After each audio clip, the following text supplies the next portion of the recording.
Hello friends, my name is Dr. Manoj Goyal and I am a wound care consultant at Shanti Mukund Hospital. So today I want to talk about pressure ulcers, commonly called as bed sores, and how do we prevent them.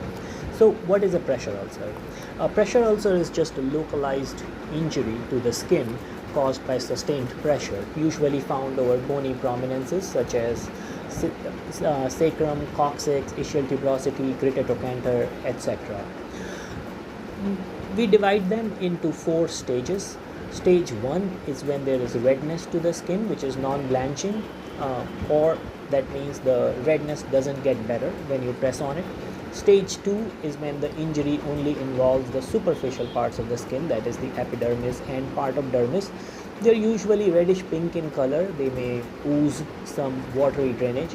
Stage 3 is when the subcutaneous tissue is involved. They're usually yellowish in color. There may be slough in the wound base. The surrounding skin may show some changes. Stage 4 is when the deeper tissues are involved, such as muscle, bone, or tendon, and they are visible in the wound base. So how do we prevent a pressure ulcer? To understand how we prevent a pressure ulcer, first we need to understand how they are formed. So there are 3 main forces at play. The first and the most important force is the perpendicular pressure, which is on the localized part of the skin. What happens is this pressure collapses the capillaries and the skin doesn't get enough oxygen, which can cause skin necrosis. The other forces are friction and shear. So friction is just the rubbing force between the skin and the bed sheet or any other surface that is in contact with. The shear force is actually the rubbing motion between different layers of the skin itself.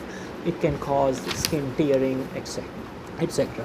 One of the other important factors is moisture. So we find nearly 2 in 3 patients who develop a bed sore tend to either have urinary or bowel incontinence.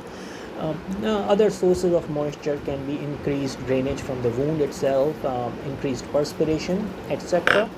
So how do we identify the patients who are high risk for developing these pressure ulcers? We commonly use Braden scale, which involves 6 different factors. They are activity, mobility, nutrition, moisture, friction and shear, and sensory perception. Some of the other factors we should also take into consideration is advanced age, recent surgery, recent weight loss, any history of smoking, etc. These can also help in predicting, in identifying some of these high-risk patients. So how do we prevent or treat these pressure ulcers? We generally use support surfaces under the patient. They can be either static, commonly used is the air bed. We can also have gel-based or fluid-based beds. We can also have foam beds also.